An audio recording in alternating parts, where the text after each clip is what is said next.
WeeStreem, you're all set? Ready? Click it. Oh, I don't even need movers and seconders.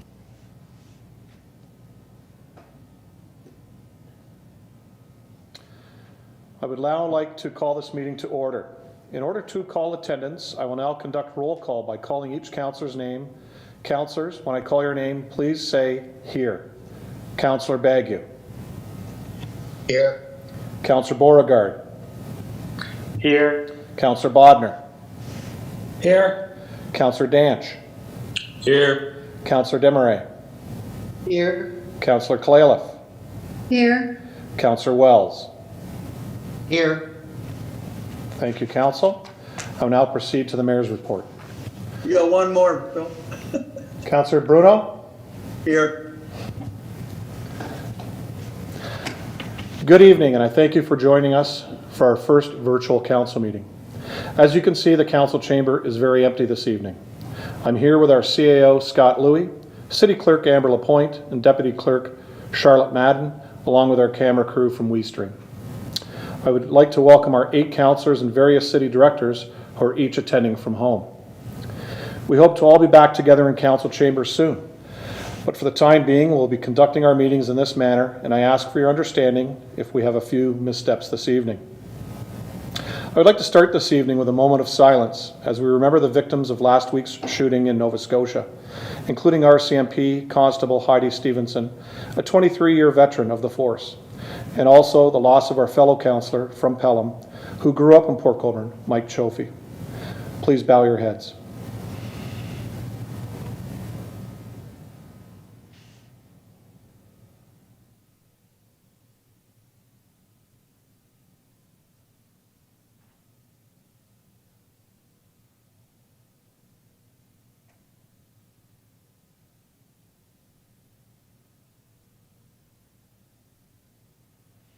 Thank you. Our thoughts and prayers are with the family and friends of all the victims of this criminal act, and as well with all who have succumbed to COVID-19. I'd like to extend our appreciation to all the essential workers in our community who are maintaining our emergency, medical, long-term care, city services, and to all the staff and owners keeping essential businesses open during this unprecedented time in our history. I ask that you check in with your neighbors, friends, and family, especially those who are more vulnerable, to ensure their well-being.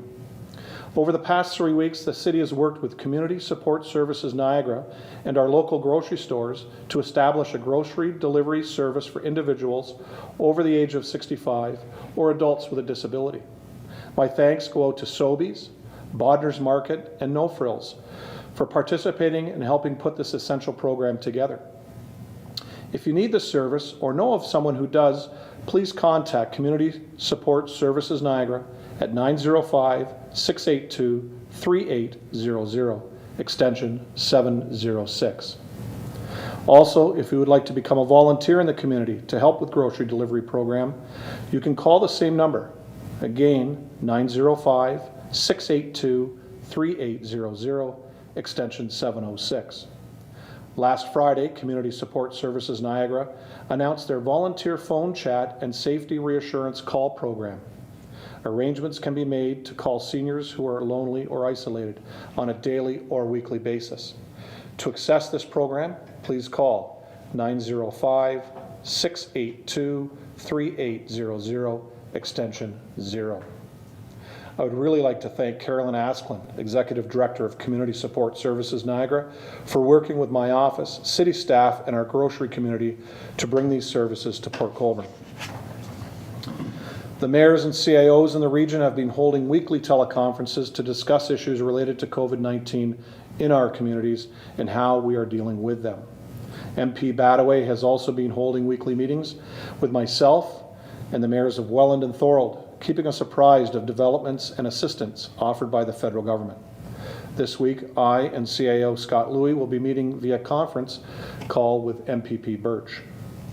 Our Economic Development Officer, Julian Douglas Kameka, has been meeting with her colleagues in the region and in consultation with our area chambers of commerce and business improvement areas, as well as our businesses throughout Port Colborne, as they develop a regional economic recovery plan. If you are a business owner, I urge you to go to our COVID-19 webpage for valuable resources and information. Every business in our community has been affected by this pandemic, but together we can work to recover and reopen businesses and services, and we ask for your continued support and diligence in keeping yourself and your family safe. As this pandemic evolves, the information provided also evolves and changes. To stay informed about COVID-19 updates in Port Colborne and Niagara, visit our designated webpage, www.portcolborne.ca/page/COVID-19, or follow us on social media. Our customer service representatives are also here to answer your city-related questions, Monday to Friday, 8:30 a.m. to 4:30 p.m. by calling City Hall at 905-835-2900. Your ward councillors continue to be available through email and telephone to look after any concerns or inquiries during this pandemic. Please continue to reach out for any reason, and I thank Council for their dedication and understanding. Last week was National Volunteer Week, and I would like to give a shout out to all of the wonderful volunteers who help the city with their programs and services, and also help our many non-profit organizations. None of us would be able to maintain these programs and services without the help of our dedicated volunteers. We do thank you. On a final note, we'd like to thank all of you for your continued efforts in helping Niagara defeat this pandemic. I know it is tough on all of us not being able to gather with friends, family, or neighbors, use our sports facilities, library, museum, and not being able to fully support those businesses that are closed. But in the words of Sir Winston Churchill, success is never found, failure is never fatal. Courage is the only thing, victory at all costs. Victory in spite of all terror, victory however long and hard the hard may be. For without victory, there is no survival. Council, staff, and citizens, we will persevere and we will recover. Please stay safe, and I thank you. Any questions, councillors, for the mayor? Seeing none, thank you. We will now have our regional councillor, Councillor Barbara Butters, will provide us with a regional update. Hello, everyone. Can you hear me? Yes, we can, Barb. Thank you for attending. Thank you, Mr. Mayor. Good to see all of you, even if it's virtually, and I look forward to when it will be in person. So I want to just let you all know, last Thursday night, Regional Council met electronically, just the same as what you're doing tonight. We had a very long meeting because there was a lot of stuff to go through. So I'll kind of give you the quick Coles Notes version here as best as I can. First off, there was a preliminary overview of the financial considerations and actually the impact that COVID-19 is having. There was also a presentation on the concession to local area municipalities regarding water and wastewater billings. I'm happy to say that the region and local treasurers worked out, I would say, a good plan, and that also benefits the residents. So next thing was workforce planning and a business continuity plans and strategies, and we went through all of that, and then the government relations strategy. So what we kind of know right now is that there will be a deficit of, let's see, in around $3.9 million so far. The numbers that we were given that night are very fluid and changing almost daily. We're working with upper levels of government to mitigate those costs. $4.2 million of funding has already come in, but they're for very specific programs and they need to be used in very specific ways. So we will be looking to upper levels of government for more help as the time goes by and as we identify those needs.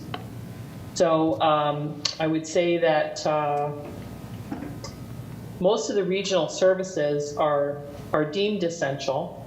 So there's a lot of staff deployment has been happening to areas where there's the greatest need, and a lot of that, of course, lands in social services and public health.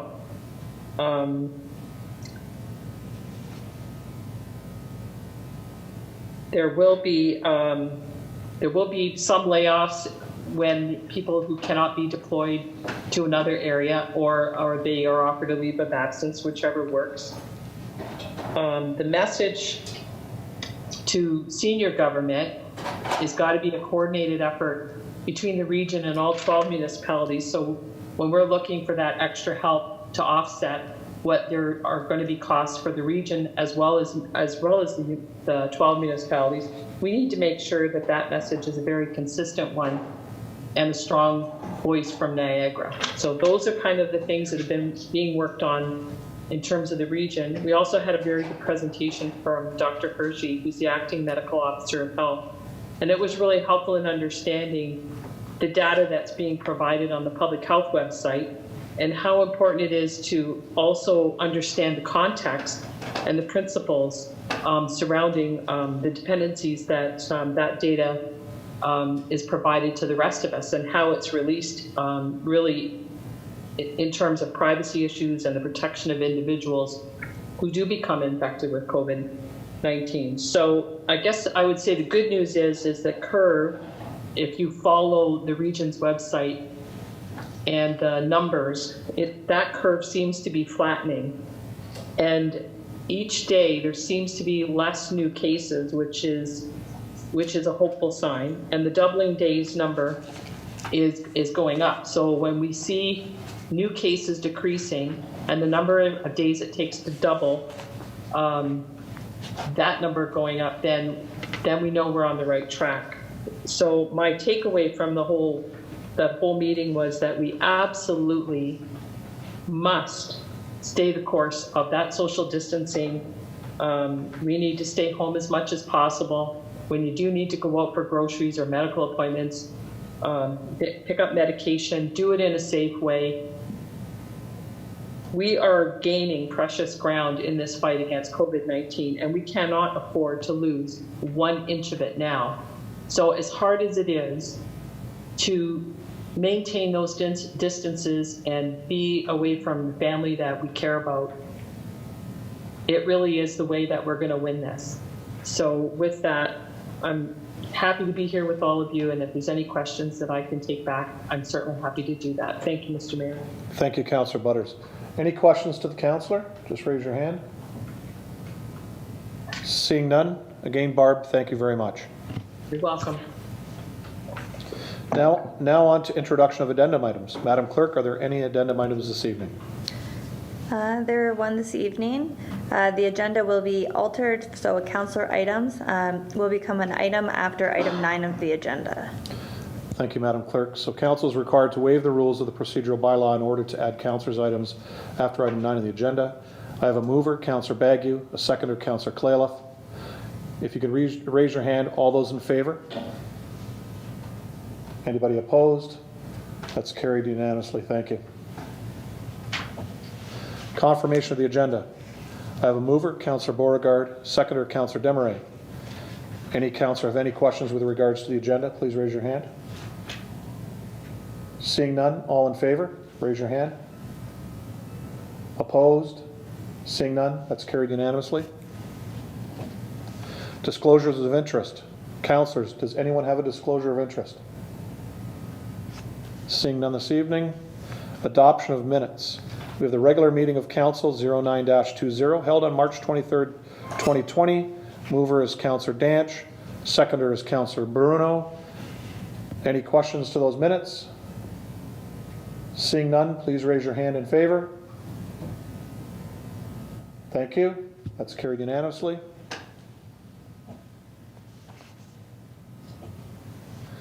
Determinative items requiring separate discussion. Based on your submissions, councillors, I have items 1, 2, 3, 5, 6, and 8. Are there any further items that need to be pulled this evening? Not seeing any. I need approval. Oh, sorry, Councillor Clayliff. I just had a question regarding number 9. So we'll raise item 9 then. Thank you. Thank you.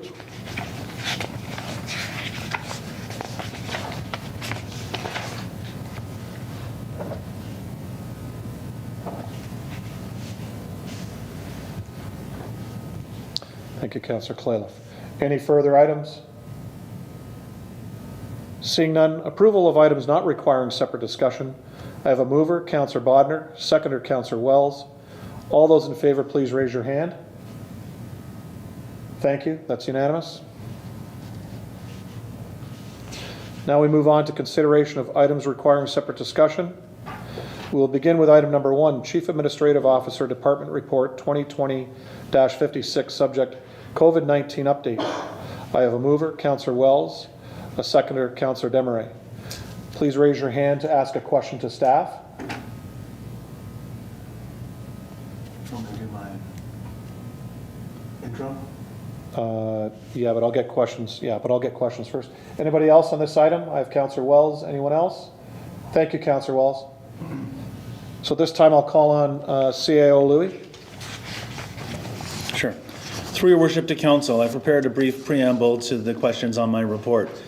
The CAOs, as the mayor mentioned in his mayor's remarks today, the CAOs continue to meet Niagara-wide on a nightly basis as a conference call to talk about the planned pandemic response across Niagara, as do CEMCs, that's Community Emergency Management Coordinators throughout Niagara, communications officials, first responders. There's a lot of work being done on the pandemic response.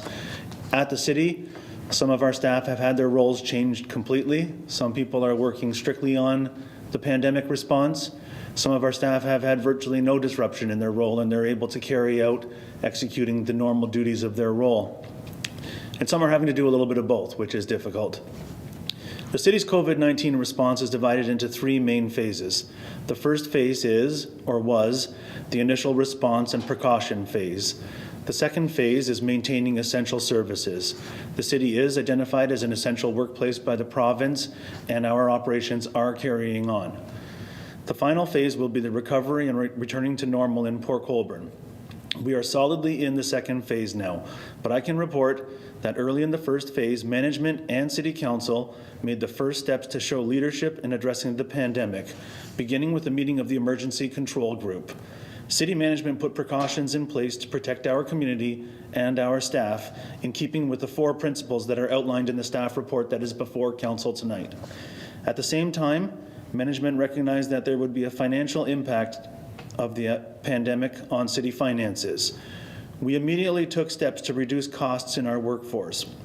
While we are trying to maintain essential services by keeping our workforce intact for as long as possible, we made the difficult decision to lay off 28 staff in the last few weeks.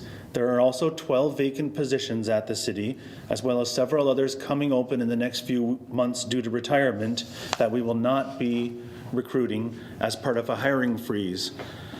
The hiring freeze is intended to ensure that we can maintain essential services without replacing those workers, but that we can save money. Essential workers will be recruited if their positions become vacant. Now that we're in the second phase, the Emergency Control Group and senior management continue to monitor city's operations and will continue to make recommendations to council to maintain essential services, keep the community safe, keep our staff safe, and exercise good financial control over the municipality. At the same time, we're preparing for the next phase, recovery. Our Emergency Control Group has created a recovery working group of city directors to ensure the city's facilities and programs are reintroduced in a strategic manner. We will make plans to ensure that we are prepared to deliver high-quality programs and services in a way that is safe for the community and for staff, no matter when we are back to being open to the public. We also recognize that we have a commitment to the businesses in Port Colborne to help them recover and succeed.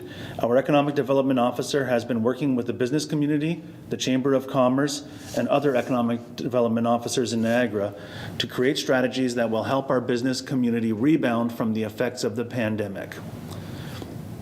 Together, staff and council are taking the necessary steps to move our workplace and our community through the pandemic and into the future. I want to thank council for their support of staff's efforts and thank staff for keeping the city operating as an essential workplace in Ontario. Thank you, Mr. Louis. So questions, I have Councillor Wells. Councillor Wells. Thank you, Your Worship. Through you to Scott. Can you give us a brief description of how the work that is being done at home remotely by some of our employees is being assigned and managed? so that we can ensure that it is essential and meaningful? Scott? Through your worship to Councillor Wells, that is an important question. So we do have several workers who work remotely or are working home with computers and working online. They're essentially doing their normal jobs. There hasn't been any reassignments where somebody is doing a different job. So for example, an office worker could take a computer home and have to do their normal duties. That work is still assigned by their manager, but it's reported on a daily basis, once per week. So each day is reported on a weekly log that is completed by the employee for the director or manager's review to make sure that they're completing legitimate work from home. That's not something that was in place before the pandemic. We have had people work from home before, but the log is a new tool to keep track of the work from home. Councillor? Thank you, Scott. That's a good response to that. Thank you. Thank you, Councillor Wells. Councillor Bruno? Thank you, Worship. Thank you, Mr. CEO, for that report. I noted in your third portion of that, it's basically talking about when we come out of COVID and its effect on the local community. I particularly wanted to ask you about the business community, and actually, this will say one of my councillor items. I understand from your statement that the EDO is working on various strategies. In looking at item 3, which I pulled tonight, there are some items in there. As well, I'm sure there are other items to be completed by the city between now and the end of the year that may be items that small businesses, whether they be suppliers or workers, could do. The launch their COVID being mechanisms that the Premier announced. It could be appropriate for us to look at things like what were supplied locally, maybe on a quarterly basis, and bring those forward into the first quarter that we're out of COVID. So if that's ordering lumber, that's ordering truck parts, if that's doing work as is outlined in some of the deferred items, I'd like to see us come up with a list and lead the way. I understand there's a meeting on Wednesday of all the mayors that we can join in on, and it's post-COVID. I thought one of the things that we could do is get that list going of what ordering or works we do that can most impact local employers and suppliers, and bring those forward immediately. They'll still be in the same budgeted 220 year, but if we can advance those to get people back to work and have work to do, even if it's during COVID, I'd like us to explore that as part of the EDO's work. Thank you, Councillor Scott. Sure, through your worship to Councillor Bruno, that's a very good point, and it is a fact that, you know, the city is a large employer. The city is an economic, we have an economic impact in the city with our workers who live in the community and spend money in the community from their salary, but also as a customer to local businesses, including contractors who do work for us. We also do work with our own forces, and we buy the supplies and materials from our suppliers. And so the city is, maintaining essential services, and life does go on for the city, both during the pandemic and beyond. And we need to buy, paint and carpet and vehicle parts and all the different things that we need to keep our city going. And I do have a directors meeting tomorrow with all the city directors virtually, and I actually do have a scheduled phone call with the economic development officer tomorrow separately. So it's an opportune time to mention both of those groups, the importance on helping local businesses with their recovery as part of our normal operations moving forward, both in our response and beyond. So I'll take care of that. Thank you, Scott. Councillor? Thank you, Scott. I'm sure that'll be appreciated by the businesses in town. Thank you. Any further questions? Seeing none, all those in favor, please raise your hand. That's carried unanimously. Thank you.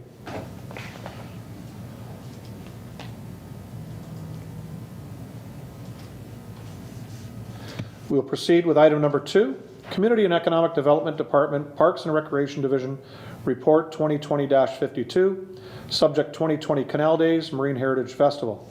I have a mover, Councillor Wells, a seconder, Councillor Desmarais. Please raise your hand if you have any questions with regards to this item.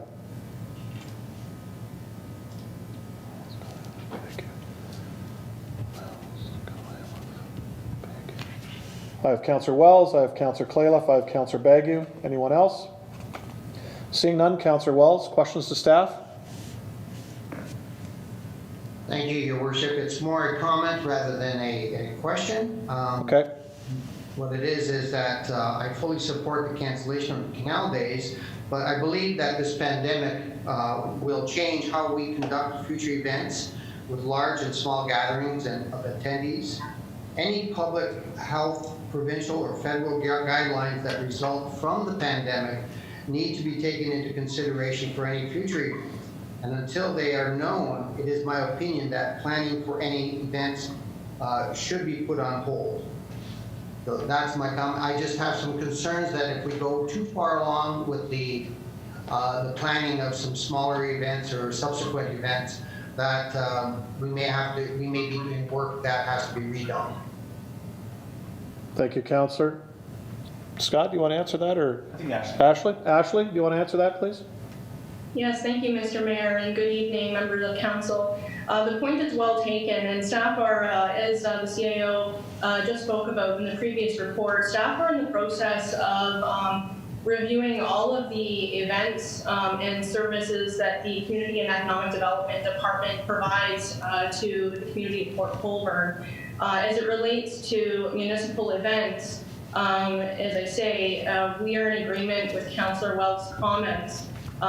There is likely to be, although we are hesitant in the difficult decision canceling other municipally hosted events, we do take the fact very seriously that there will be a new normal and there will be procedures and policies that need to be put in place to safeguard the health and safety of the public, our event partners, and as well as our staff. So that's the process. We are in the process right now of reviewing those policies and procedures, and in fact we have a meeting scheduled with senior management on Wednesday to talk about the impacts of other festivals and events that take place in Port Colborne that are scheduled to take place this summer. Thank you, Ashley. Councillor Wells? Thank you, Ashley. That answered my question. Thank you, Councillor. Councillor Clayliff? Thank you, Mr. Mayor. Actually, this is for Ashley and Nicole and her team. I just want to thank you for all the work that you put into Canal Days. I know that there's been so much thrown into it. It was a tough decision for the committee to make, but one we really felt that we had no choice on under the conditions and to bring that number of people to Port Colborne. We're thinking of the people of Port Colborne and the ramifications of what holding a festival like this, or even something smaller, could end up causing for our town. So I hope that people do understand it's not something we take lightly, but we have been talking about it for a while and had to make this decision. But again, I know all the work that the staff has put into it, and I'd like to just say thank you to them as well. Thank you. Thank you, Councillor Clayliff. Councillor Bagu? Thank you very much, Mr. Mayor. I got two questions, actually. In the cancellation proposal, it states that up to date, the city has spent approximately $5,000. So if this proposal passes, does that number stay the same, or is there more money to be added tomorrow when we cancel everything if it passes? Ashley? Thank you, Mr. Mayor. Through you to Councillor Bagu. Yes, that number is anticipated to remain the same. We are working with the festival promoter and the talent promoter in order to finalize our review of contracts. But we anticipate that this $5,000 is representative of the city's commitment should the festival be canceled this year. Councillor? Thank you very much, Mr. Mayor. The last question here is, will the scaled down event or events, the new proposals, budgets, will they come back to council? Ashley, do you want to take that, or do you want Scott to take that? Sorry, I don't understand the question. Thank you, Mr. Mayor. I can speak to it, and perhaps the CAO could supplement should I miss anything. We are anticipating, staff that is anticipating and working with the Canal Days Advisory Committee on putting together a budget as well as, yes, a proposal that would go to council for final approval before anything is implemented. Councillor? Thank you very much, Mr. Mayor. That's it. Thank you, Councillor. Anything to add on that, Scott? No. Thank you. Any further questions? Seeing none, please raise your hand. All in favor?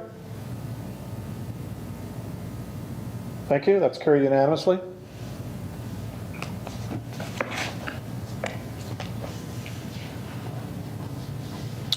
We'll proceed with item number 3, Chief Administrative Officer Department Report 2020-57, subject 2020 Operating Budget Update.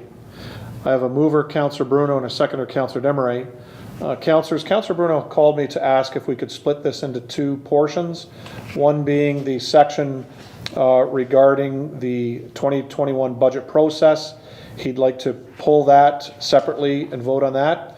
And then the section regarding the distribution of the $260,000 fund that was set aside by resolution of council at the March 23rd, 2020 budget meeting as follows.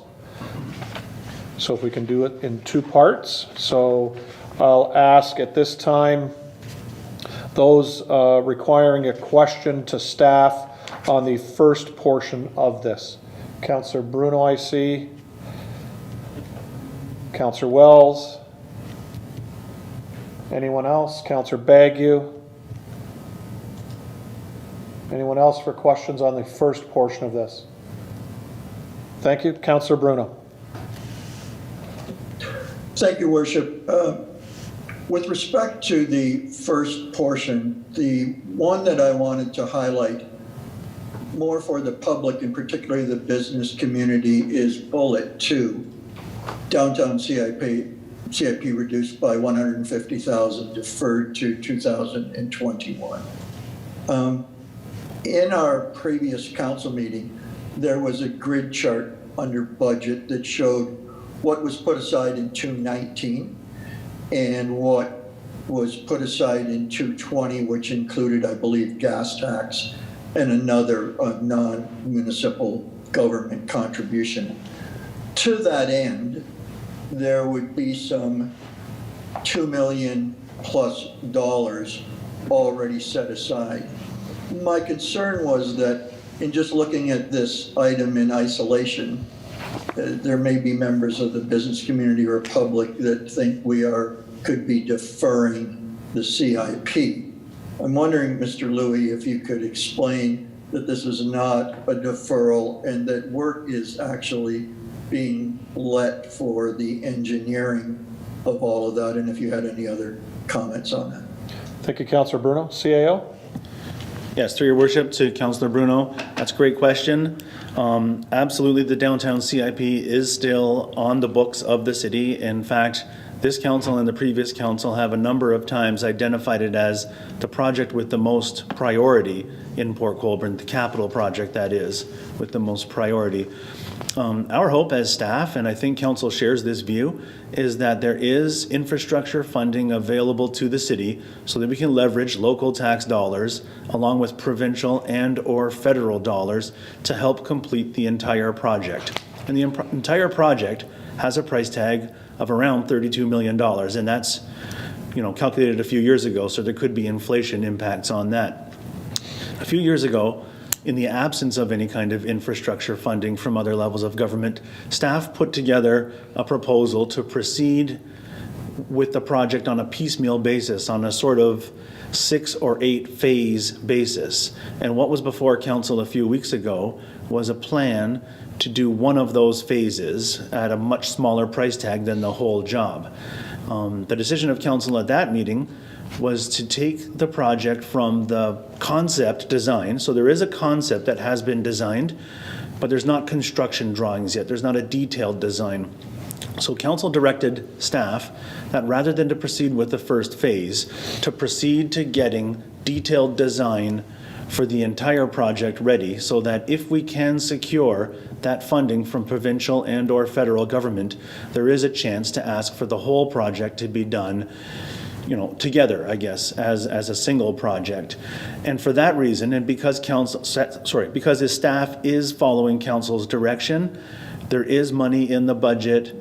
There's room in the budget to make this savings of $150,000. So the short answer is proceeding with the whole project, saving money in the current year because of the detailed design, and still have those several $1 million set aside for phase one if and when council decides to proceed with phase one. Thank you, CAO. Councillor Bruno, you fine? Yes, I am. Thank you. Thank you. Councillor Wells. Thank you, Your Worship. This is a question for Chris Lee.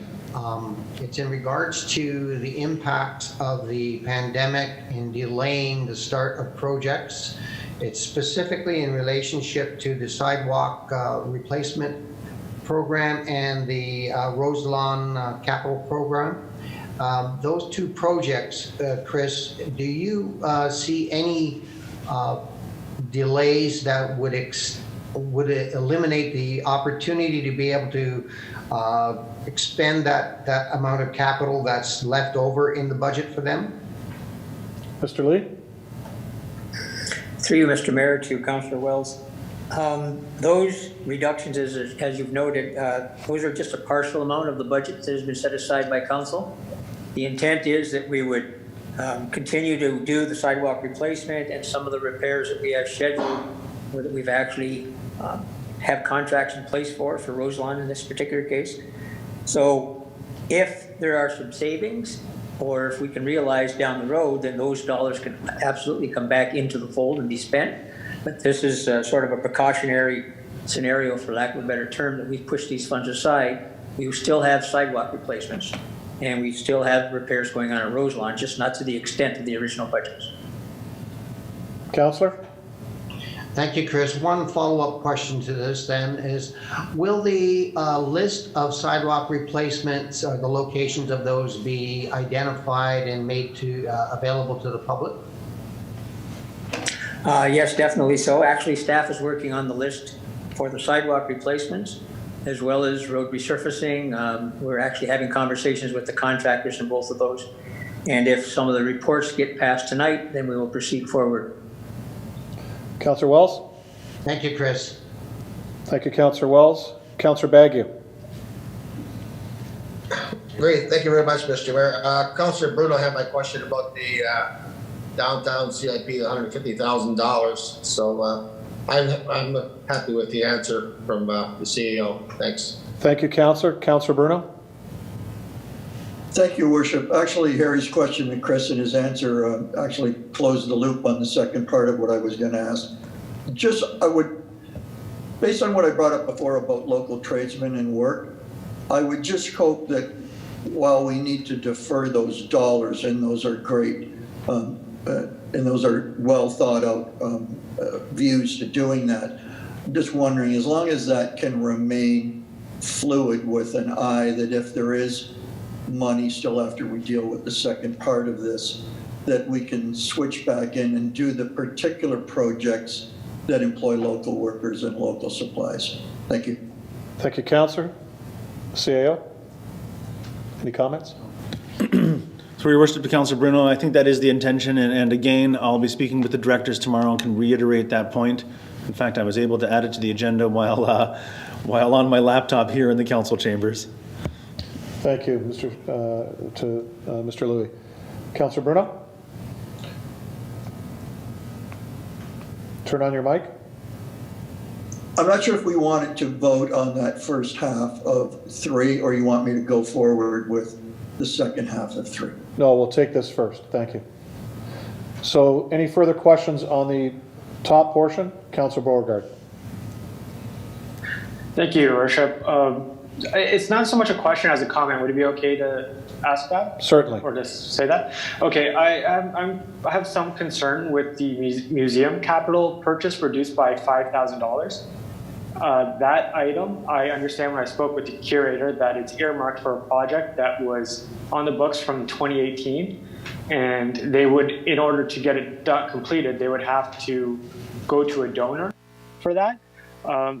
I would prefer to find the reduction from another capital project if possible, if there's any alternatives that maybe the CAO can bring forward. But if not, if it comes from the capital project, I don't have it with me right here, but it has to do with accessibility, because the museum believes that they can get a grant for that to make up for that $5,000 that would be gone from that capital part.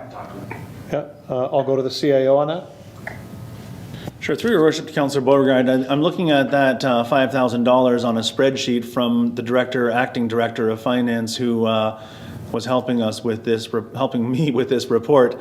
I don't have an explanation for why that was offered, but if you wanted to make that as an amendment to switch the $5,000 that is for the lifeboat preservation, I assume, and to switch it to the item that you've said that it could come from, which was the capital donation, or did I miss that? I think that it could be done as an amendment, and it would still have the same net effect of $5,000 savings, but it would make sure that the museum gets the right amount of, the right project approved, I guess I should say. Councillor, do you have a comment with regards to how you want to move forward with that? Yes, I would like to oppose a motion that the $5,000 be from the accessibility repair sidewalk to heritage resource. Okay, Councillor Demeray, will you second that? I will. Thank you, Councillor. Any questions on this amendment? Seeing none, please raise your hand. All in favor? That's carried unanimously. So we're back to the main motion. Any further questions, Councillor Beauregard? Thank you. Council, for the top portion only, any further questions? Seeing none, please raise your hand. All in favor? Anyone opposed? That's carried. So to the bottom portion of the original motion, the council authorizes the Director of Corporate Services to distribute the $260,000 fund set aside by resolution of council at the March 23rd, 2020 budget meeting as follows. I have Councillor Bruno. Anyone else speak on that? Okay, Councillor Bruno.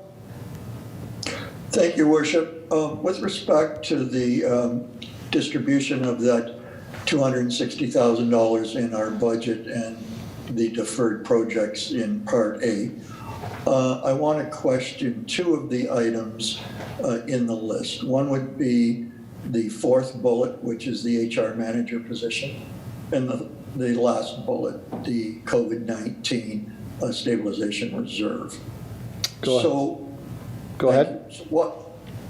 So whilst we have that amount of money redeployed, I note that it's redeployed fully right to exactly $260,000. So let me begin with the HR manager position. It's clear that in our last budget, and with the departure of our current HR manager, that on both accounts, the senior HR manager is required replacement, and Mr. Louie in the original city budget made the case for that as being a senior manager. My view is that we have a number one in the department who has left, and so we have, in this case, her salary. And I'm suggesting that what we need is the lift from her current embedded salary to the $101,800 as a need to fulfill that position, and that also fulfills the objective of, in January 1, we're not paying for part or half of that position. It would now be fully funded. To then the question of what we were going to do in the relief of the HR manager who left. It was brought forward that the CAO was hiring someone for a couple days a week out of a local municipality, and that he had secured that agreement. So that is a salary amount that needs to be accounted for. It's my contention that you can build a team by either putting in a leader to the existing team, or you can have the leader be part of forming the team. And I like to see the latter. So in hiring the lead person, now fully funded for the lift of whatever, the 65, whatever that individual was making to the 101 is one number. The other number is a couple days a week with the borrowed employee, as well as if we can now have a payroll clerk who is also more than a payroll clerk who has HR expertise. I would love to see that the building of that team comes potentially from the HR, the person being brought in temporary, the person that is already there in a lower position that could advance, and going to the marketplace. Ergo, what I'm asking for is that the new manager takes part in the hiring of that second person. So if we were to proceed in that fashion, I think we would have a better flow in the hiring of the second in command, and we would be spreading this hiring that may also save money on the second hire, because there's going to be less of a year to fulfill. And I would argue that it's important for all of what we're doing to ensure that the 2021 budget gets approved in the last half of 2020. In that way, this is really a shortened year for everything, including that new hire. So we may not need all of that money that is there. So let me move, if I could, park that for a second. People can question it. Go now to the last item. So we are putting aside $53,366 to round out the 260 spend. At the last meeting, we asked, and the CAO resolved that he would come back in 3 to 4 weeks with a synopsis of what has been lost revenue, what has been expenses that could be saved, i.e. we've seen some of that in the memos, we've heard some of that tonight with those that part-timers and layoffs. And so the reality is we don't really know, and now 5 minutes ago, the Canal Days approval, we don't really know our potential lost revenue versus our potential savings. And it's my contention that until we know that number, I don't think we need to put aside the reserve tonight. You know, if I can say it a different way, putting aside the reserve tonight is in many ways not really trying to chase all the savings. It's actually providing a buffer first. And I'm not so sure that that's the way we should be doing this. By not passing the 53,366, we can still come back to it next month when we have Mr. Louis' synopsis of what the net is of revenue loss and savings. And that, I think, is the more appropriate time to pursue whether we need a stabilization reserve. So in summation, I would like to proceed with that different rollout of the HR manager and the deferral of the reserve for this meeting, for this month. I don't know if the CAO would want to comment on that. Thank you, Your Worship. Thank you, Councillor. If you could, Mr. CAO, please go to the HR manager position first. Sure, through your worship to Councillor Bruno. I'll answer in the order the mayor asked me to do, the HR manager position first. I just want to be clear that there is, and this was before council prior to our knowledge about a staff departure, that this was before council, but it was not considered in the 2020 budget process. It wasn't that it was denied or approved, it just wasn't considered. Now, in the meantime, our HR coordinator has left the city. So for ease of use, I'll call the HR manager the number 1 in the department, and I'll call the HR coordinator the number 2. It is correct, Councillor Bruno's point, that it is a nice, operationally, it fits to have the number 1 come on board and choose their own number 2.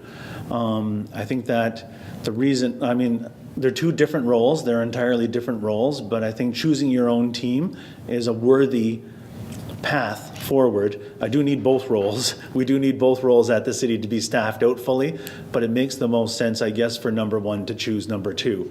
I will talk about the finances when it comes to supporting these 2 positions. So number 2 is in the budget. Number 1 would be coming from this fund. Benefits is irrelevant whether you choose number 1 first or number 2 first, because while some of the benefits are a percentage of salary, most of them are a flat rate. So you're going to have about the same impact whether it's number 1 or number 2. Where it gets into the budget, I think, and what's important is that I'm putting this before council with no sort of tax increase in 2020. This doesn't consider going back, adding money to the budget and raising taxes in 2020, but I'm also trying to do it in such a way that it doesn't add taxes in 2021. So to add this position and recruit our currently vacant position, so right now we have 1 vacant position plus this position that's new and unfilled. Even though they'll be recruited partway through the year, I'm not going to be coming to council in the next budget and saying I need the other 6 months or 8 months or 4 months of that person's salary to be added as a tax increase in 2021. That's not the case. So what I would suggest, and this actually dovetails nicely with the second component of Councillor Bruno's, I guess, 2-point change, I guess, or suggestion about this second recommendation of the report, is that any money that's left unspent from this $260,000 fund, in fact, stay in that $260,000 fund. So what council effectively did when they made this motion at the budget meeting was set aside $260,000 in a reserve. The reserve doesn't really have a name, and I struggled with that when I was writing the staff report, but it's basically council put it in a piggy bank and said to staff, when you want to take this out of the piggy bank, come to council with a report and we will approve or we'll consider every request. So the $53,000, and I don't have the $53,366 for the COVID-19 pandemic stabilization reserve can simply stay in the reserve that it's in now and not be moved over to a pandemic response reserve. Because Councillor Bruno is right, we simply might not need it. We might be able to cabbage together enough savings from program and service level changes and salary savings to offset the future financial, or the past, current, and future financial impacts of the pandemic. By the same token, I would suggest if this HR manager position ends up being 45% of the year instead of 50% of the year, and there's an additional 5% savings there, that likewise, that stay in the piggy bank. And then that can only be unlocked by some kind of a staff report to council suggesting that it comes back into operations in the current year. And that current year could be 2021 or some other time down the road. So short answer is I agree with Councillor Bruno. I understand the assertion about the number 1 coming on first and hiring the replacement for number 2. And we can scratch that last line, which is pandemic stabilization 53,366. And all that has the effect of is staying where it is today. So that will mean no net change of that 53,000.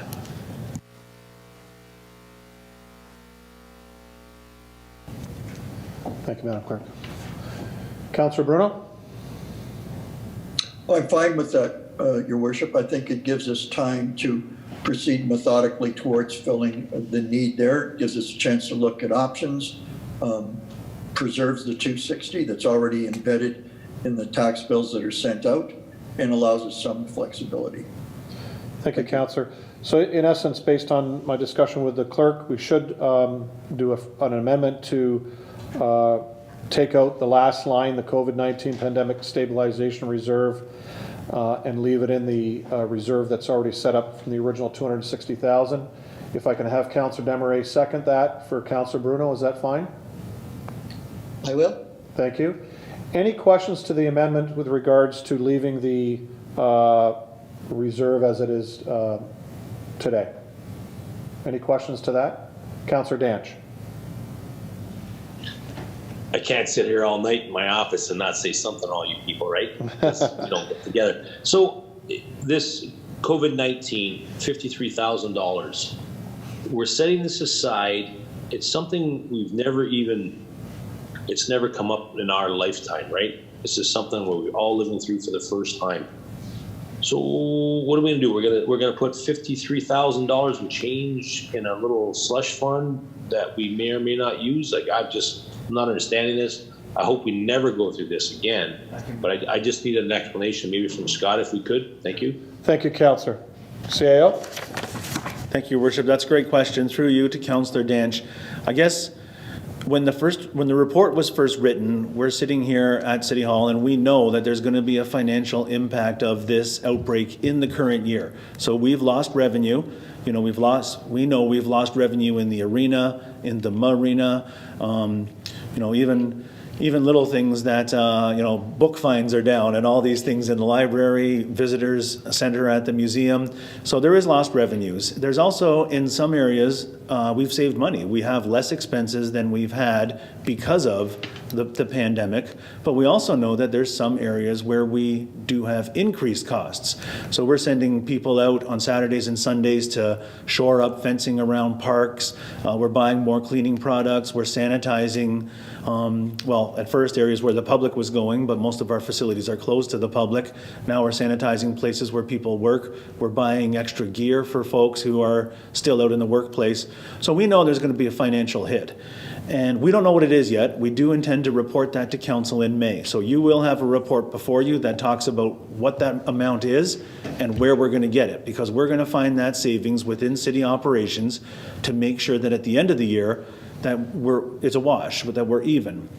So staff's idea in writing this report was that we would set aside the first $53,000 of that in this fund that we could take over if we needed $53,000. I think Councillor Bruno's point is, let's not do that. I think if I can put words in the councillor's mouth, it's let's find the money from current operations before we set aside some of this money, and let's leave this money right where it is for council to authorize the spending of later.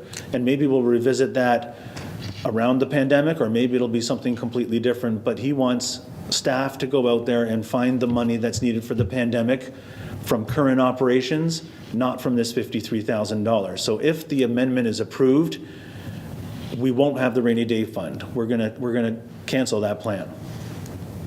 Councillor Danch. I'd just like to say, I think I like the rainy day fund name better than the COVID-19 name, but we'll see how you guys do this down the road. Thanks for that. Okay, appreciate it. Thank you, Councillor. Questions on the amendment? Councillor Beauregard. Thank you, Your Worship. I would just like to say that I agree with Councillor Bruno. I would like to see how we're impacted fully. I'd like to see the CAO's reports and statistics about that. And then from there, we decide how much money we allocate to the pandemic and how we've been affected. Thank you, Councillor. Any further questions to the amendment? Please raise your hand. All in favor to the amendment? Well, thank you. That's carried unanimously. So we're back to the main motion with the last point deleted. So Councillor Bruno, you understand with the CAO that what you brought forward with regards to how HR will be handled, it will be looked at based on how you've brought that forward. You're fine with that? Yes. Any further questions on this portion of the motion? Councillor Beauregard. Thanks again, Your Worship. So in the report, if I'm correct, the amount for the position says something about, I think it says HR manager, 101,800. But then when I go into the appendix, it reports the manager of human resources, a salary range between 81,000 and 91,000. Can you clarify that? Yes, the CAO can do that. Yep, through your worship to Councillor Beauregard. So what you're looking at in the appendix is the straight salary of the position. What we do when we add positions to the budget is we add them with salary and benefits. So it's a net total that includes statutory benefits like employment insurance and CPP, but also the city's healthcare plan, pension plan, and anything that goes that as an added payment, not to the employee, him or herself, but a cost of the position on the books. Councillor? Okay, thank you. Any further questions on this portion of this motion? Councillor Bagu. Thank you, Mr. Mayor. Just one comment. I agree with everything on there except for the HR manager position. I think we should wait till the next budget in October or November to do this. So that's all I got to say about that. Thank you, Councillor. Any further questions? Seeing none, all in favor, raise your hand. Okay, thank you. Any opposed? Thank you, that's carried.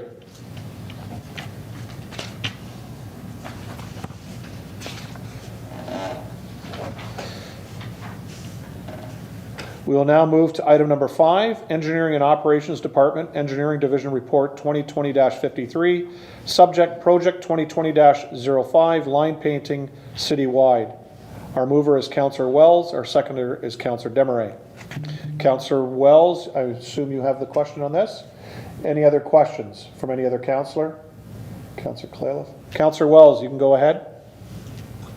Thank you, Your Worship. My questions, I have 3 of them. They're directed to Chris Lee, if I could. One is that, can you identify when you expect the line painting to start and when it should be finished? Mr. Lee? Through you, Mr. Mayor, to Councillor Wells. If the report gets passed, then we will notify the contractor this week that they were the lucky recipient of the task. And they have tentatively set it in their schedule for sometime in mid to late May, if they get the contract and we can get all the documents signed and everything taken care of.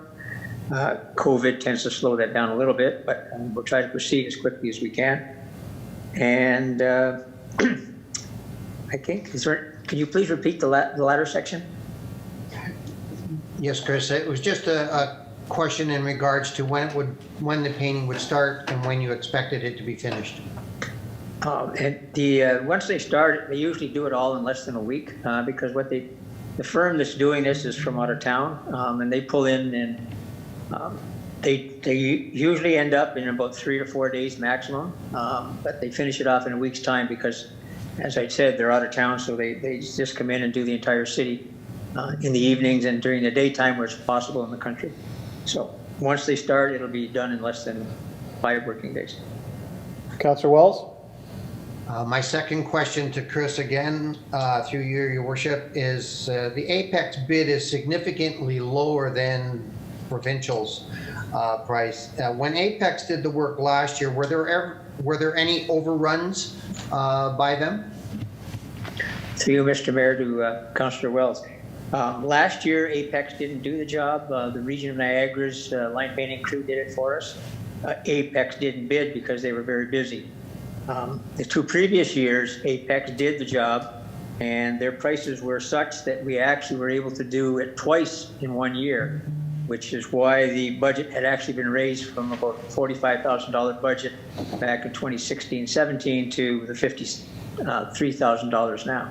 So their pricing is quite reasonable, and it'll actually allowed us in the past to do it twice, once in the spring and once in the fall before winter hits, which is a huge savings from Provincial and some of the other bids. Councillor Wells? My final question for you, Chris, is that with the line painting, there's a the tender, did the tender stipulate any paint thickness or level of reflectivity? Because that is, that really makes the quality of that painting either good or bad. And those are areas where that could be skimped on by a contractor by not putting enough paint down or putting enough reflectivity glass in it to keep his costs down. So just a question whether our tender stipulated the paint thickness or the level of reflectivity. Mr. Lee? Through you, Mr. Mayor, to Councillor Wells. Actually, in the document, it specifies the provincial standards for highway painting. It actually tells the type of paint, the thickness and the quantity of paint that has to be applied, and then obviously the beads, the glass beads, are the reflector side of it, and what the how many pounds per meter, or actually it's in metric, it's in kilograms, and it specifies all of those details within the provincial standard that they have to conform to. And what staff does is we actually do paint samples and we verify the bead quantities. Councillor Wells? Excellent, Chris. Thank you very much. Thank you, Councillor Wells. Councillor Clayliff? Thank you, Mr. Mayor. Actually, you've kind of answered my question, except that I still look at the cost differences, 92,000 versus 54, and it's great to go with the cheaper one, but I just wondered, Chris, if you could explain why is there such a dramatic difference in the costing for these two companies? Mr. Lee? Through you, Mr. Mayor, to Councillor Colborne. We had the same price differential back in 2016 and 17 and in 18 as well with these two contractors. It's just seems to be a differential. In the case of the one that we're recommending,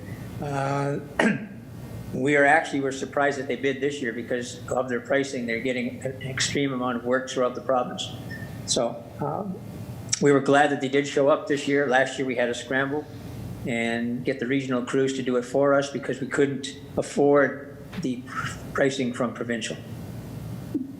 Councillor Clayliff? Thank you. Thank you, Councillor. Any further questions to this matter? Seeing none, raise your hand if you're in favor. That's carried unanimously.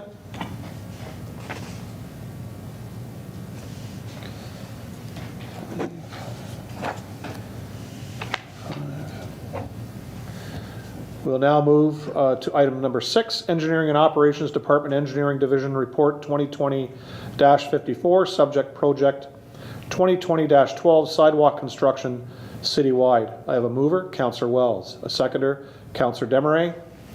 I have Councillor Wells asking questions. Anybody else have a question on this? Councillor Danch.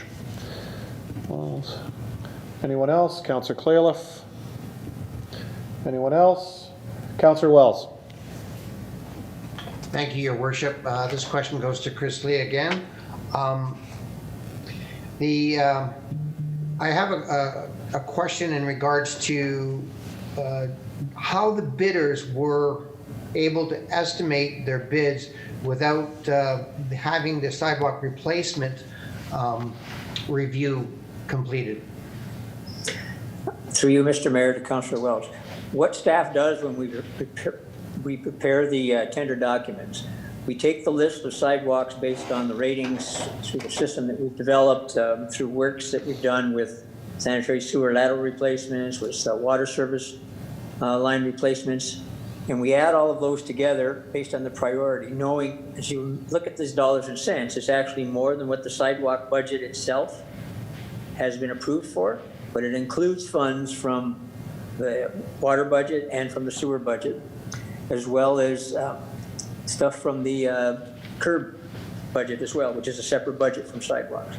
So when we add all of those budgets together and the sums that we have, in the case of water, lateral storms and the sanitary sewer services, those are unknowns because we don't know which laterals are going to be replaced during the year or which water services will need to be replaced. And those specific budgets will reflect those dollars and cents at the end of the year when we know that we do 22 or did we do 2 of them. So that's a floating number, for lack of a better term. But in the case of the sidewalk maintenance, we have a budgeted number and we estimate based on previous year's unit pricing as to how many square meters of sidewalk we can replace based on that budget number. So that's the number that we put into the tender documents, and then the contractors bid on that. That number isn't a fixed number, it's just for estimating purposes. It could be 10,000 square meters, it could be 12,000 square meters, depending on the price that they submit. Councillor Wells? Thank you, Chris. Okay. Councillor Danch? Me again. So Chris, just because you're there and we can't see you, do we have markings on curbs that we're going to be looking at replacement? Just, I know of one on Princess and Field in there, right at the corner by the tracks. I don't know, snow plow, whatever hit it. It's broken. It definitely needs repair. I just wonder, how do we note that, or do we send you something to make sure that this gets on the list? Through you, Mr. Mayor, to Councillor Nance. The quickest way to make certain it gets on the list is definitely just send us an email. It may already be on the list, but that'll be just a double check and we can make certain that it's there. And you're right, that's from everything from snow plows hitting them to accidents that happen. It could be anything. And then with the road patrols and with the assessment of both the sidewalks and in the analysis annually with the curb and gutters, staff tries to pick many of those up as they can determine and put them on the list. Councillor Danch? That's fine, Chris. You know what? I'll probably go for a strut tomorrow morning. I'll send you a picture, and thank you for that. Good, thank you, Councillor. Councillor Clayliff? Thank you, Mr. Mayor. This is a question for Chris. Actually, it's the same thing as Mr. Danch's was. It's about the southeast corner of Ash and Hampton. I had a call, apparently a senior with a walker fell into the ditch, fell off the sidewalk there. Someone luckily happened to go by with a car, stopped and helped the gentleman out of it, and they called me because they said the sidewalk was in such poor repair that anyone going there, any disabled person would have the same kind of result. So they asked me if I could bring this to you. So and again, I looked through to see if I could see if it was on the list, and I couldn't see that it was, and I wasn't sure how to get it to you, so I just thought I'd bring it up now. Mr. Lee? Through you, Mr. Mayor, to Councillor Clayliff. It is actually written down, and I will have staff put that on the list. Thank you very much. Thank you. Any further questions from councillors? Seeing none, please raise your hand. All in favor? That's carried unanimously. Thank you. We will now proceed to item 8, Region of Niagara, regarding the considerations of City of Niagara Falls withdrawing from Regional Waste Management Services. I have a mover, Councillor Wells, and a seconder, Councillor Desmarais. I have Councillor Wells speaking first. Anyone else like to speak on this item? Seeing none, Councillor Wells. Thank you, Your Worship. It seems like I'm picking on Chris tonight, but I'm not. I have a question in regards to this as it pertains to should Niagara Falls decide not to participate in the waste management, the regional waste management program, would there be any impact on the services provided to Port Colborne or the cost of that service? Councillor, this item has been dealt with at the region about 2 months ago. So the region, or the City of Niagara Falls, has withdrawn their ask to be removed. And what has been done between the City of Niagara Falls and Regional Council and our departments with regards to this is the fact that set aside in the budget was a plan coming forward with regards to the total garbage, waste management, and recycling. And the one caveat in there, although it was, I'll say quasi part of it, but was a specific ask for a single stream of recyclables as opposed to putting it in 2 bins, so that you would just put 1 bin out of all your recyclables, and then our Niagara Recycling Depot would take it from there. 2 things with that is our recycling depot isn't set up for that at this time. They can look at that. And the second part is that they have added that specific question in, or really taken the question and pulled it out from other information so that it is specifically answered. So that has been dealt with. Hopefully that answers your question. Thank you, Your Worship. Thank you, Councillor. Any other questions on that item? Seeing none, please raise your hand for all in favor. That's carried unanimously. Thank you. Item 9 was pulled.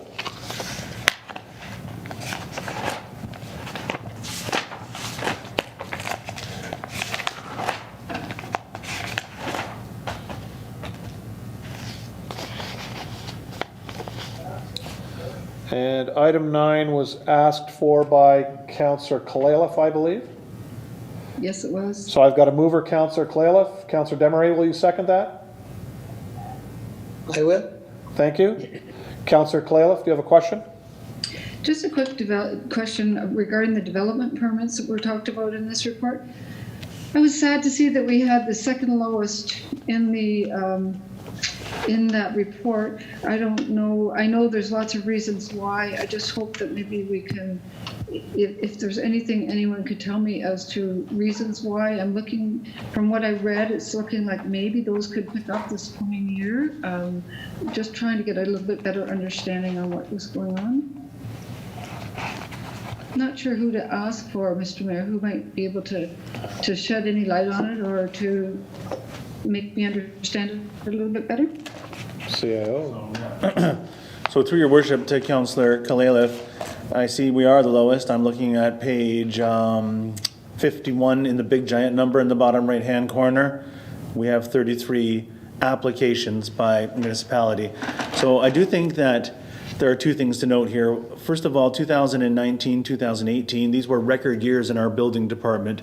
We actually outpaced the city's past number of building permits and dollars of building permit revenue, and I would suggest dollars of construction by a wide margin prior to previous years. We do have a report coming. COVID will disrupt it. Each department is doing an annual report of their activities from 2019. We had, prior to March 17th or 13th and the subsequent declaration of emergency, planned them out, scheduled them for the rest of the year. That will now be delayed. You will see building and planning statistics for Port Colborne when we do get back to the regular council meeting schedule. But what I want to say here is what you see from before the region. These would be regional official plan amendments and other zoning bylaw applications that need to go to the region for their approval. So there's some kind of a regional component. That doesn't always mean and a direct impact on Port Colborne activities. So I want you to sort of be able to distinguish the two. And I do want you to know that we have had what I view to be 2 or 3 very good years of building activity at the local level. And sometimes people are able to build what a planning staff person would call as of right, which means there isn't amendments required to go ahead and develop a property. So it already has the zoning and the official plan designation that's required to proceed with that development. And I'm sure that's one of the reasons that you're seeing some statistics here. So in other municipalities where you have prudums or where you have agricultural land that's rural, that's being brought into residential, you will see those development applications, but not as much in Port Colborne the past 2 years. Councillor Kalaliff, does that answer your question? Thank you. Helps me to understand it. Good, thank you. Any further questions on that report? Seeing none, please raise your hand if you're in favor. That's carried unanimously.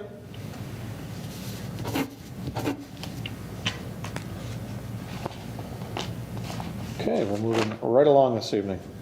Proclamations, there are none this evening, so we're going to move into councillor items. I'm going to do this in alphabetical order. Councillor Bagu. Thank you very much, Mr. Mayor. I got a few here. The first 3 are for Chris Lee. The status of the Olga Drive piping repairs. I got written here, I sent an email. It's going on its 5th year anniversary. And I think it's high time we get this fixed. The pipe locators, I think he's been there 3 or 4 times, marking the with paint and basically it wears away. You have to redo it 3 or 4 times. So I get a status report on that. Mr. Lee? Through you, Mr. Mayor, to Councillor Bagu. Yes, as you've noted, for over the last couple of years, they've been going and pitching in, trying to fix repairs and spot repairs as things happen along the street. We've had a number of collapses and deterioration of the pipe. Anyway, to make a long story short, is that what operations staff in conjunction with engineering has come up with an alternate design. They've gone out and got pricing on that, which the CAO has just recently approved for us through this budget.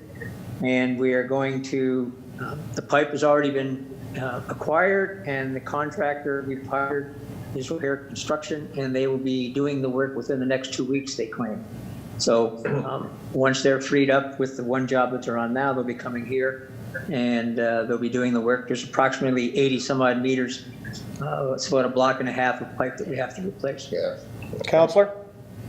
Okay, thank you very much. I appreciate that. And I'm sure the homeowners there will be very, very happy finally, but I'm not going to say it's done yet till I see the hole in the ground.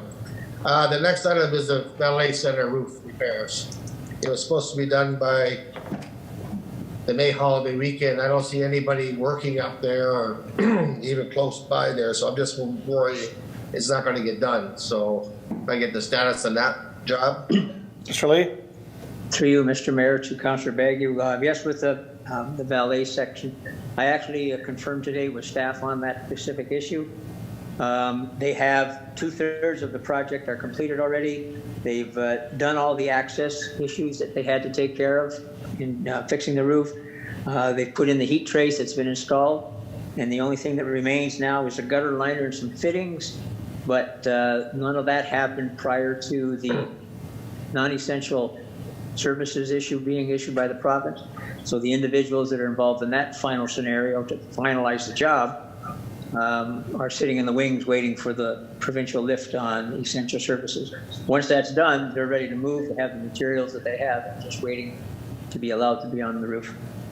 Thank you, Mr. Lee. Councillor Bagu? So basically the final crew, even though it's a municipal building, excuse me, it's not an essential service, we can't get them in while it's still closed down? That's a call from the contractor because they've enclosed their determination of what the province said they were is a non-essential. So they have essentially laid all their forces off for the time being and sent everybody home. And once they get the nod from the province, then they'll be remobilized. Okay, I can see that. My last question for Mr. Lee, of course, is our famous railway crossing on the corner, Sugarloaf and Elm Street. It's bicycle season. It's going to be tumble season pretty soon again.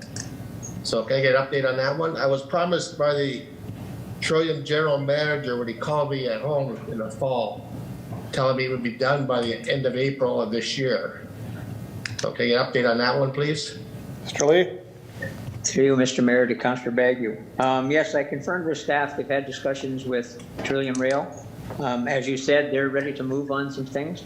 We've had the budget's now approved. There was a reduction in the budget. If you look at the numbers, we originally had asked for $200,000 to do some repairs for rail crossings. That's now been reduced to $100,000, but that should be able to fit into the budget for what Trillium's proposing and what our contribution of that repair is. Trillium is obviously on the hook for anything to do with the rail, but it's the approaches and the access that we are responsible for, being the road authority. So staff working on that to sort it out with Trillium and the details, and we hope to have that happening sooner than later, actually to take advantage of the COVID and reduce some traffic. So with school buses not running, that'll actually make it simpler for us to do the job, less detours and things of that nature that are very critical in the past. Councillor Bagu?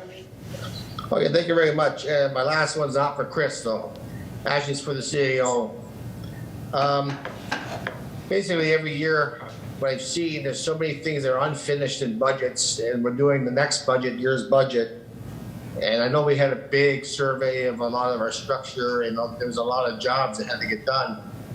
But there's so many that haven't got done. And I think they're going to be carried over until next year also. So basically, I would like just for staff to be aware in the fall with the 2021 budget. Let's fix what we already promised to fix. We already have the money. Like, don't bite off more than you can chew. That's pretty well what I'm saying. And so hopefully the CAO will take reference to that and let staff know about that. That's all, Mr. Mayor. Thank you, Councillor. I think through your worship to Councillor Bagu, it is true that we are custodians of taxpayer money. We should be careful in how we use that. I don't believe in asking for more money if you haven't even spent the last money yet. You know, setting aside that we do need to have reserves, we do need to plan for the future and replace our infrastructure. So I will work with directors. As mentioned to Councillor Bruno earlier in the evening, we do have a directors meeting tomorrow. I will mention to directors that it's important to get those prior year's projects that have been approved cleaned up and off the books. Thank you, CEO. Thank you, Councillor Bagu. Councillor Beauregard. Thank you, Your Worship. First and foremost, I would just like to bring this to our attention. I received this from my mother. It's a sticker here for Northland Strong. And I just like to, she's a PSW there, and I just like to thank them all for their work in the long-term care home and to all the other healthcare workers that are dealing with this pandemic. Secondly, I would just like to say to Chris and your department, thank you for working on the sidewalk on Clark Street. It was an issue that I brought up to you a little while ago, and I was biking around there and I saw that it was completed and it looks nice, and thank you. Thank you, Councillor Beauregard. Councillor Bodnar. Okay, Councillor Bruno. Thank you, Worship. Two quick items. One is for, actually I've asked this question of Mr. Aquilina today by phone, but I didn't get a chance to respond to him, so perhaps the CAO could. It's with regards to Meadow Heights. It was meant over the winter to have all the issues ironed out for it to come forward and restart the partial construction on that next phase. And the comment today from Mr. Aquilina is that they're working on it and everything is in and the city is waiting. I'm wondering if, Scott, if you could ask Dan or yourself to ask Upper Canada or Mr. Caniff the date for that. City staff has been spending time processing that application, and I'm concerned that it is slowing down, and we will have done a lot of the work and the prep, and the project isn't yet coming to council.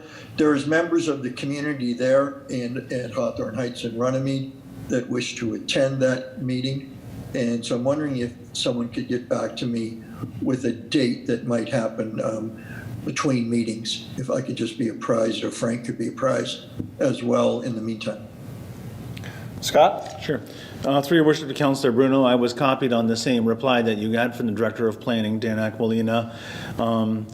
This is one of the reasons that our staff are still working, sometimes not in the office, sometimes remotely, but there is, you know, the show must go on in some respects at the city, and we do have engineering and planning staff that are still working. My understanding is that the consulting firm that works for the developer dropped off updated plans to engineering staff on April 16th, and that they have suggested that they are available, the developer is available for a conference call. So we'll have to have that happen in the next coming weeks, and then we'll get a report back in front of council with some public commentary and commentary from the developer about getting into a new subdivision agreement, which will define how the newest phase is going to fit in with the existing phase, which includes delineating the property lines, fencing, security of the properties, and so on. So that work is in motion, as you've already alluded to into your councillor inquiry.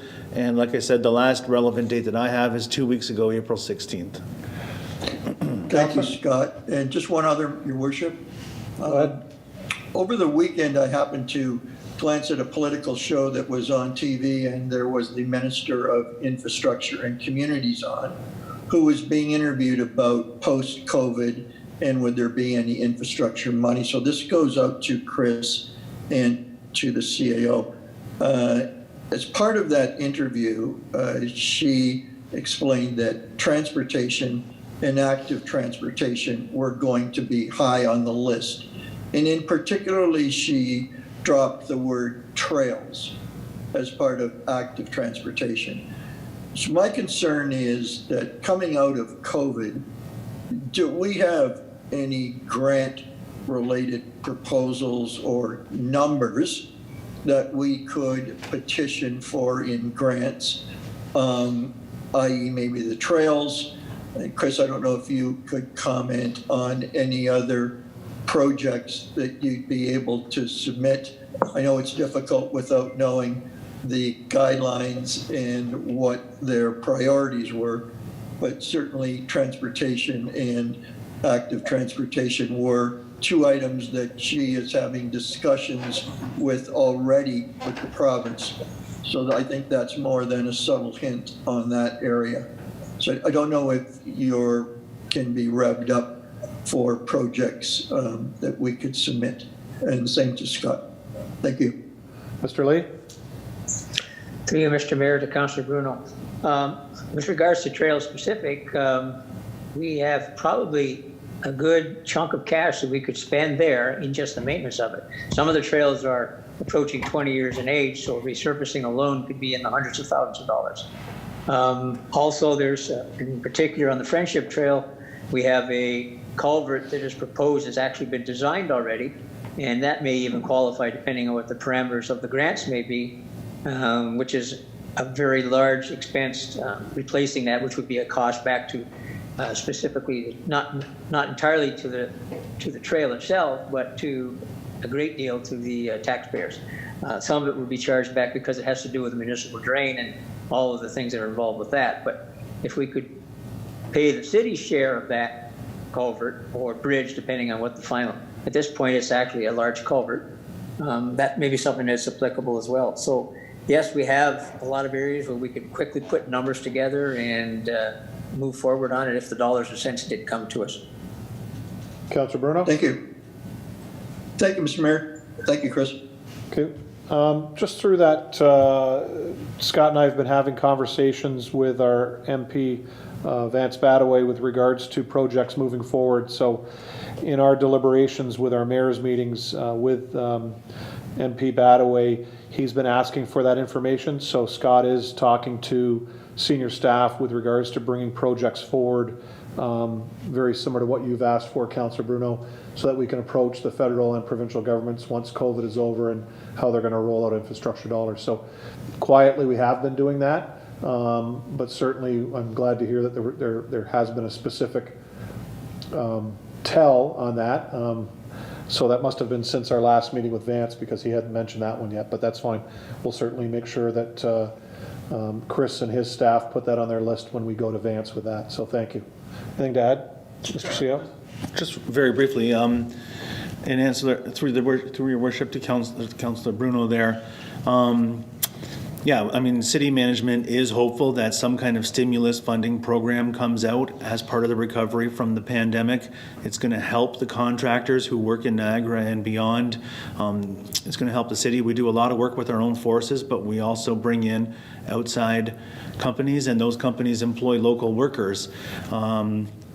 The number one project, I can't reiterate this enough, the number one project as identified by council in the past is the downtown CIP. It is very much a transportation project because it's roads and streetscaping, but it's also a triple bottom line project because there's water, wastewater, and storm sewer infrastructure that is aging and or failing, and because it is the economic and cultural center of Port Colborne, it truly has a triple bottom line, and that being the economic, environmental, and infrastructure of the project. So that is on our radar. The other thing, and I will slap Councillor Bruno on the wrist a little bit, trails are absolutely the responsibility of community services in the city. And we do have the new Parks and Rec Master Plan that came out in December, or was approved by council in December. And there is a very good number of projects around active transportation that would be the subject of stimulus funding. So if we're not successful in taking a run at funding for the downtown CIP, because the qualifications make it so that we can't move forward, there is a number of projects that we could go back to the Recreation Master Plan and be able to make a selection from among those and move forward. So no shortage of capital work to do in Port Colborne, and very anxious to get underway with doing that work. Great, thank you, Mr. CEO. Thank you, Councillor Bruno. Councillor Danch?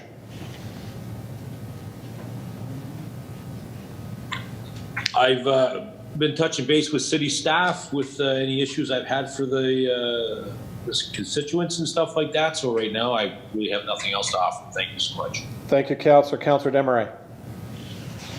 Thank you, Mr. Mayor. I just have a couple of items. Between COVID and my husband's illness, I haven't been out and about as much as I normally would, but for the few times that I have been out, I've noticed an increase in a lot of dumping of garbage on the sides of the road, a lot of trash around. People are doing it a lot, it seems, and by what I'm seeing on social media, everyone's talking about it. So maybe we could step up looking at what's happening out there. The other thing is animal droppings. There's a lot of animal waste, and it's everywhere. I think it's really time that we brought in the animal control to start looking at what's happening and maybe leveling some fines on people. They're not being responsible animal owners. That's all I had. Thank you, Councillor. With regards to the animal issue, we have called out our animal control, I was going to call it the Welland SPCA, but they've changed their name recently. But what we can do, though, Councillor, is make sure we put that information out on our social media so that people do know. But we did have a complaint about 2-3 weeks ago, and both our staff responded as well as the SPCA. So they are keeping an eye on that neighborhood. From what we've heard, I don't know if they've charged anybody, but we will keep an eye on it. But again, we'll make sure that that information gets out there. Okay, thank you. Thank you, Councillor. Councillor Clayliff. Thank you, Mr. Mayor. First off, I'd like an update from Mr. Lee, if he has it available, regarding the safety concerns at the end of Stanley.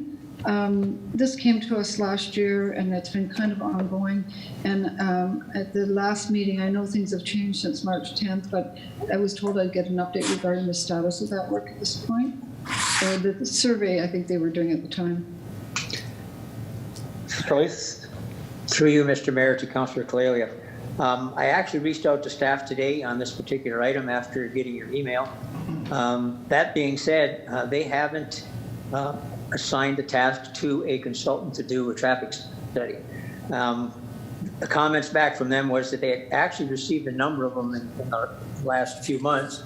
I know Councillor Beauregard has brought a couple of intersection issues to get to the forefront, specifically with Clelly and Elizabeth, and Councillor Desmarais was on that one. Also with the intersection of Bell and Fairs and Chippewa and Berkeley. So there's a number of them that have come forward. So the thought process is from myself and staff at this point is that we would go to a formal RFP to have a consultant come in and do an in-depth analysis and traffic study in a number of areas, not just in the one. But in the meantime, if I could make the recommendation that we bring a report to council at the next meeting with a change in the speed bylaw for Stanley to put it down to the 40 kilometers as was originally requested. And that would then handle that immediate issue in that neighborhood. And then let the study come out and give us the information that we need from the professionals to do that. And if there are any other changes, we can implement those based on the report and hopefully make a budget submission in 2021 for the other locations that have that I'd mentioned earlier. If I can get direction to do that, I'll bring the report forward, touch base with bylaws and have the change in the bylaw to address the Stanley Avenue area. I think we can move forward with that if that's approved. Councillor Clayliff. Well, I'd like to do something with it fairly quickly. It's been ongoing now for a year, and I know they've been very, very patient. So I know that this would make them happy as a starting piece of it if we can move on from there. Yeah, this is, I'd be happy with that if it can be done fairly quickly for them. So Councillor Clayliff, then if you could request that Mr. Lee bring that report forward to our next meeting, and then we can deal with it there. All right, I will. I'll request that to come forward at the next meeting. Thank you. Chris, you're set with that? Yes, Mr. Mayor, I will have staff prepare that report for the meeting in May, and we will touch base with the bylaws department to make certain that the bylaws get altered accordingly, and that'll be part of the report submission. Great, thank you, Mr. Lee. Anything So further, perhaps- Councillor Clayliff? I'm just wondering, Mr. Mayor, if the next piece that I have, it's another safety concern. Maybe this could be even part of that if we're going to do a bylaw change. I've had numerous calls, as well as Councillor Wagner, regarding safety concern on Lakeshore West and the Cement Plant Road. Since COVID has started and people are out walking a lot more, we've had a lot of close calls, issues about speeding enforcement on that road. I think I'd forwarded something to you as well. I was hoping maybe you could speak to it, or something that we could do to alleviate some of the speeding that is happening on that road. I don't know about decreasing speed limits or aggressive enforcement, perhaps. Councillor Mr. Mayor, Clayliff? any comments? Yeah, Councillor Clayliff, an email's gone out to our staff sergeant here in Port Colborne. Not only that intersection and area, but also another area in town that I had a phone call this afternoon from a constituent in Ward 2. So that's gone out. So hopefully Rob can move forward with that, specifically in those areas, plus the other areas that we periodically give to him through either our bylaws or through my office from councillor or constituent inquiries. Great, thank you very much, Mr. Mayor. And I have one more. This is actually for the fire chief. I just had a clarification question for the update that he had put out regarding open burning and fireworks and everything. And I just wondered, he said about fireworks, all fireworks being banned, the sale of fireworks. And I was I just wanted to understand it a little better. Does he consider sparklers and kids' fireworks small? Are they included in all of that ban, or are we just talking display fireworks? CAO? Through your worship to Councillor Clayliff. Councillor Clayliff, Fire Chief had no fire reports no reports at all on the agenda today, so I excused him from having to attend the meeting electronically. So what I might do is take your question to the director's meeting tomorrow, prompt him with the question, and have him give you an email reply so that you can get an answer to your question. That would be great, because I've already had people ask me questions about it, and I said I just wasn't sure to what degree he was talking, if it was display fireworks or included everything, right down to sparklers. Yep. So that would be great if you could let me know. I'd appreciate it. Through And your my worship, I last understand. question- Yep. Can I go ahead? Yep, go ahead. My last question, I guess, is to the mayor, the CAO, to everyone, regarding the number of meetings that we're holding. I know that we had notification that we would be doing monthly meetings. I wondered if there's any way, there seems to be a lot of things coming forward. Are we at a position where we could go back to our bi-weekly meetings since we're able to do it virtually? Actually, I'll let the clerk comment on that first. Amber? We wish to do monthly meetings at this point due to security reasons, safety reasons. There is still staff that have to come to these meetings, as well as transparency. We don't want too many items without an opportunity for people to come freely and delegate. It is a little bit more difficult this way. That being said, we have a good level of reports coming, an adequate amount for one meeting a month. If the meetings are too big that we do need 2 meetings, I'm open to going back to 2 meetings. But right now we won't have the number of reports and staff items coming forward that warrants 2 meetings next month. So with that, Councillor, we will, between the CAO and myself, we will be keeping in tune with all of our councillors and our clerk's office as we move forward. The biggest issue is having this meeting first so that we could figure out how this would run and make sure everything ran smoothly. The other issue we've talked about is the City of Niagara Falls recently went to a law firm, in Toronto to get an opinion on holding Committee of Adjustment and public meetings, such as rezoning applications and any type of planning meetings. So Niagara Falls received an opinion of that law firm that they are able, through the information put forward through the province on how we can run these type of meetings during the COVID-19 crisis. So we're actually waiting for Niagara Falls to run one of these or two of these meetings to see how they actually work and get the best practices from them. Because the CIO and I have been talking that we could still have Committee of Adjustment meetings done virtually, where proponents and the Committee of Adjustment Committee would all tie in just like we are here this evening. Any delegates that would wish to speak would come in very similar to our staff, where they're brought in and out of the meeting by, in this case it's Charlotte that's doing it this evening, in that type of manner. But again, for safety reasons, we just want to make sure that everything that's being done is done properly.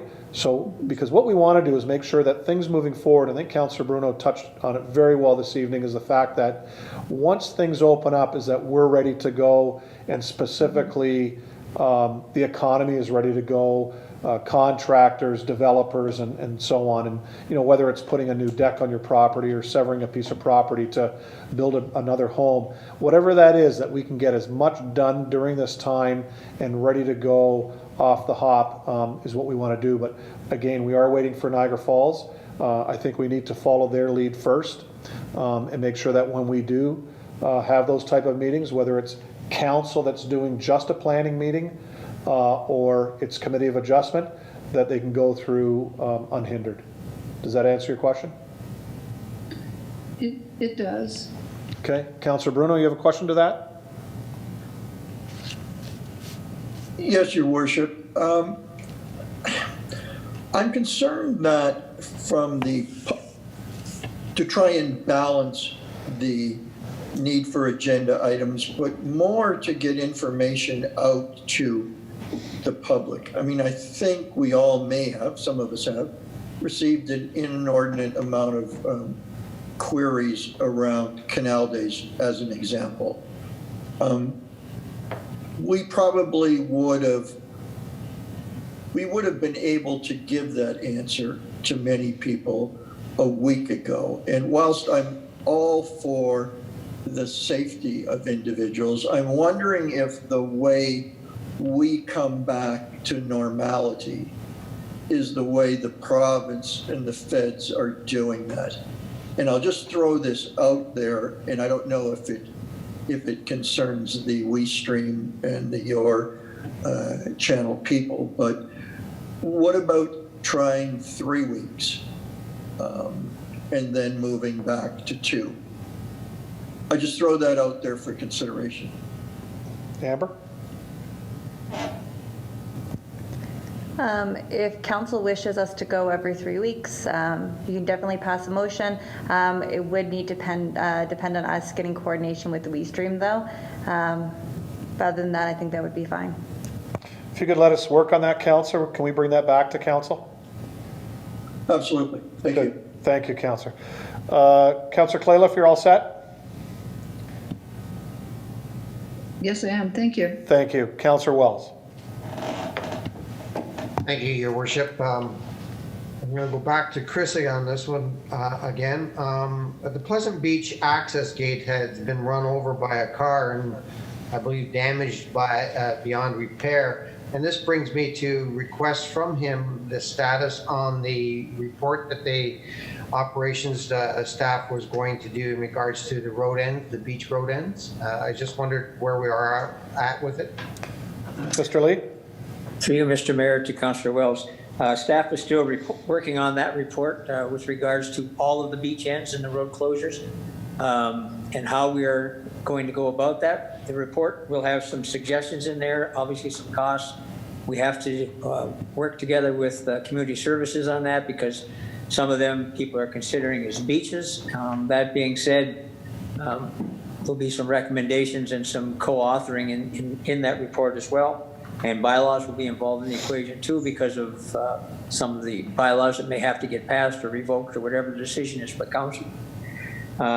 That being said, we hope that we can get something together in June or July at the latest, getting everybody together with a path going forward, and then having council decide on what the direction is.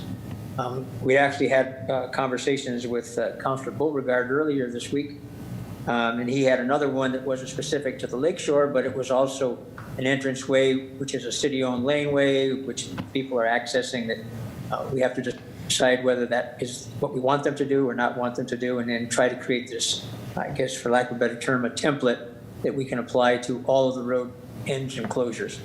So that's where we are at this point in time, and hopefully we can get that report to you in June, if not July at the latest, with input from everybody on all three departments. Councillor Bodnar, did you have a specific question to that issue that Councillor Wells brought up? Yes, I do, Mr. Mayor. I'll let you go ahead, then I'll come back to Councillor Wells. Thank you. So I had asked for a public meeting on the road ends. How is that going to fit in with the report coming back? Do we have a public meeting first and then the report comes, or do we get the report and then have the public meeting? Mr. Lee? Through you, Mr. Mayor, to Councillor Bodnar. That's part of the problem, is that with COVID, we can't hold these public meetings right now. So that becomes an issue. My recommendation would be that we present the report with some options, and then council can look at those options, and depending what COVID allows us to do down the road, I think we then have to. If we are insisting on a large gathering and a public input or multiple public meetings, I think that's going to prove to be tricky with COVID right now. Councillor Bodnar? That's fine. Just Councillor Wells, are you going to ask that gate be fixed at Pleasant Beach while we're waiting in some temporary form? Councillor Wells? That's correct. The gate itself, at this point in time, the way it is structured, the way it's been damaged, the sand pile up around it, that it could be seen as a safety hazard right now. The sand dune has almost covered it completely, so it is now a trip hazard. So something has to be done there to either take the gate out or repair it to make that safe access into the beach. Okay, Councillor Bodnar and Councillor Wells on that issue? Okay with me? Okay, Councillor Wells, continue. Yes, I have had some questions raised in regards to the dust suppressant that's being used in the past and its effectiveness. The question goes to Mr. Lee in regards to, are we intending to use the same one as we always have? And if so, can I please have an MSDS sheet on that? And if we are going to change that, could I also have an MSDS on that one? Through you, Mr. Mayor, to Councillor Wells. Yes, what we're doing actually is we're using liquid calcium chloride in the application. We've been doing that for a couple of years now. It's one that's been approved by the province for this type of application, but we can definitely supply you with the MSDS sheets as you requested. Councillor Wells? Thank you, Chris. That's it. Okay, I saw Councillor Bruno's hand up. Is that with regards to Councillor Wells and Councillor Bodnar's discussion? No, sir. Okay, so just back to that, Chris, with regards to the report coming forward for the road ends, can I make sure that staff is in constant conversation with specifically the 2 ward councillors for Ward 4 and then the other councillors for the area? You mentioned Councillor Beauregard, and maybe have them look at that report before it does come to us to make sure that has things in there that they would like to see, so that when we do go to a public meeting, that information could be front and center? To you, Mr. Mayor, yes, we can definitely do that. We'll actually, once we have a draft report out, we can circulate that to both of the Ward 4 councillors, and they can critique it accordingly and get back to us with any comments or suggestions. Great, thank you. And the Pleasant Beach gate and area will be repaired when, approximately? I'll mention that to staff through an email once I get off of this meeting today.